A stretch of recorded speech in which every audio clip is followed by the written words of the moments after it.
भारत का इतिहास बहुत समृद्ध है, जो विश्व को संदेश देता है। मल्टीडिसिप्लिनरी रिसर्च के दौर में प्रयोगशाला में कैद होने से रिसर्चर नहीं बनने वाले। इसके लिए धरातल पर उतरना पड़ेगा। हम सबको मिलकर एक ऐसे सिस्टम को खड़ा करना होगा, जिसमें विकास के साथ युवाओं को लाभ भी हो। ये कहना था मिनिस्ट्री एनवायरमेंट द फॉरेस्ट्री के एडवाइजर प्रो के.एस. राणा का, जो विवि के संस्कृति विभाग में Kaushambi foundation, Neelam group of institution व department of history the culture से संयुक्त संयोजन में आयोजित 3 दिवसीय international conference in multidisciplinary research and practice for sustainable development and innovation कार्यशाला में मुख्य अतिथि के रूप में बोल रहे थे। पीठ में तो शायद मैंने काफ़ी योगदान दिया था। उस समय अखिलेश जी मुख्यमंत्री थे, तो उनसे कह के फंड सेंक्शन कराया था टोकन। उससे पहले गांधी पीठ जहाँ चलती थी वो भी बंद हो गई थी मेरे ख्याल से। और मैं इन चीज़ों का पक्षधर रहा हूँ कि मैंने तो जब नैनीताल यूनिवर्सिटी में चार्ज लिया तो मैं 3 पीठ अपने टाइम में कायम की। रज्जू भैया के नाम पर नैनो टेक्नोलॉजी डिपार्टमेंट कायम किया, अटल जी के नाम से पत्रकारिता विभाग कायम किया, स्वामी विवेकानंद के नाम से पीठ कायम की, क्योंकि स्वामी विवेकानंद नैनीताल से अल्मोड़ा तक पैदल यात्रा पे जाते थे। तो हमने इस दिशा में काम किया।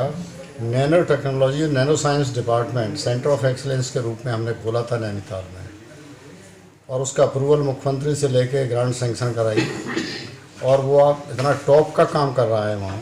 उसको एनवायरमेंट मिनिस्ट्री में था मैं उस समय भी, तो वहाँ से भी फंडिंग कराई थी कि जो नैनी लेक है उसमें प्लास्टिक वेस्ट पूरा सिटी का आता था, उसको कलेक्ट करके हमारा कुमायूं यूनिवर्सिटी लाता था।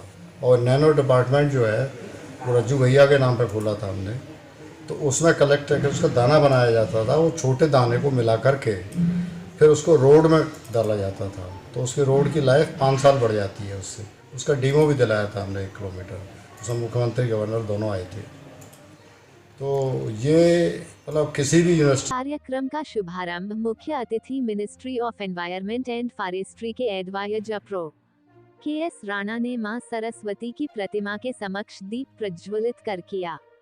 अतिथियों का स्वागत कौशाम्बी फाउंडेशन के चेयरमैन लक्ष्य चौधरी ने स्मृति चिन्ह प्रदान कर किया।